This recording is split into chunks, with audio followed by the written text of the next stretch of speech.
Developing stories. Let me touch base on this one. Almost 3 months have passed since Parliament was engulfed in flames and repair work has yet to start. Yesterday, a panel of engineers briefed the Joint Standing Committee on the Financial Management of Parliament on the extent of the damage. So according to the engineers and contractors, there may still be cause for concern. Chairperson of the committee, Bertha Mabe, joins us now just to tell us more. Thank you so much, Bertha, for your time this morning. A very good morning to you. Let's just talk a little bit about what did the engineers actually say in Parliament regarding this fire?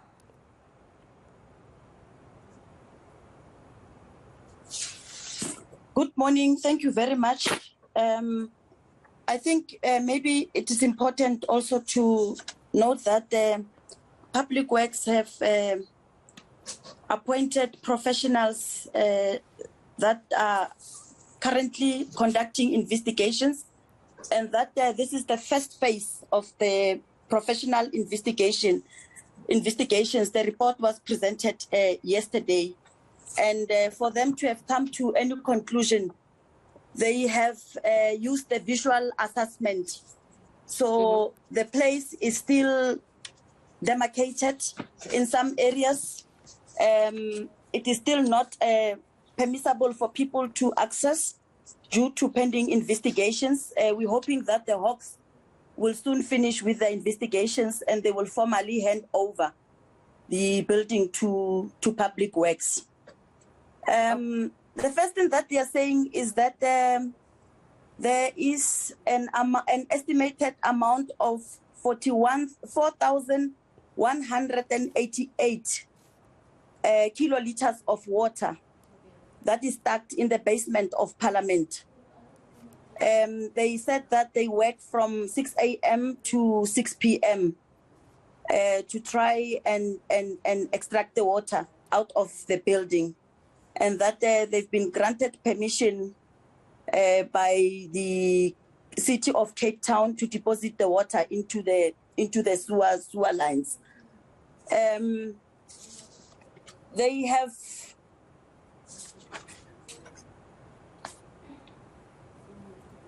identified that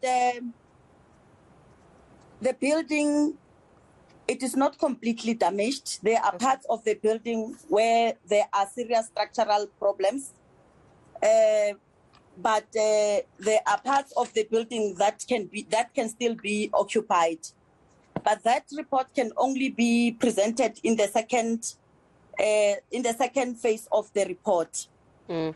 They also warned of health risks. Can you just touch base in terms of exactly what health risks are they speaking about? I mean, I believe that they were also speaking about rotting meat in the refrigerator of a basement, as well as hydrogen sulfide-like gas smell, which could actually be flammable. Yes, those are some of the health risks that they spoke to.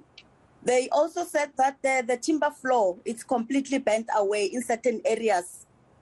And that the face of brickwork in some parts of the building has debonded, and as indicated that there are also serious structural cracks in some of the buildings and cracks in reinforced concrete beams. The main thing is that the whole building does not have a roof covering. In fact, in some certain important areas, there's no roof covering. And as a result, they needed to come up with an agent strategy to cover that whole area so that they protect it from further floodings. So those are the main things that they have shared with us. Yeah, they're also saying that, there was a fear that because the damage was so significant, that it actually posed a danger.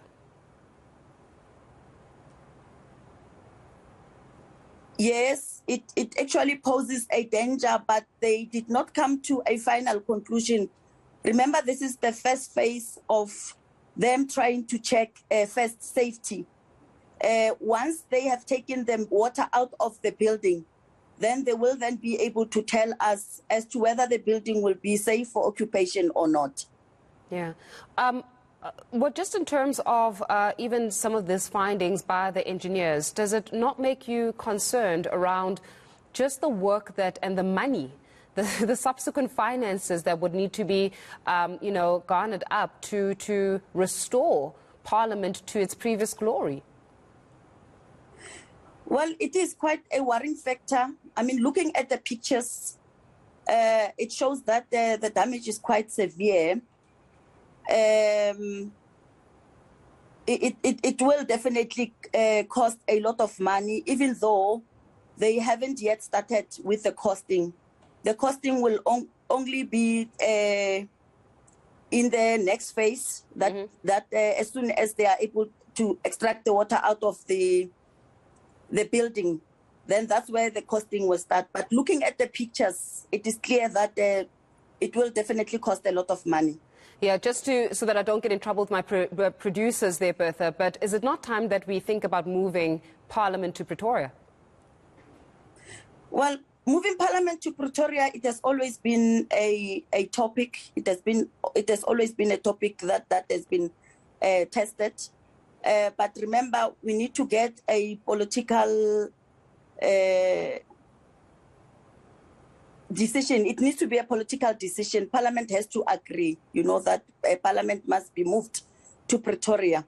But again, moving to Pretoria will not solve the current situation. We have a building that has got historical attachment with that we have, that has got history. So we cannot just abandon that building because it has been. Therefore, we must move to Pretoria. So moving to Pretoria is a debate on its own, but as things stand, Parliament, it has to be fixed. Got you. We'll leave it there. Thank you very much for your time, Bertha Mabe. They're giving us the latest when it comes to the engineers, giving an update on the extent of the fire damage in Parliament. Whilst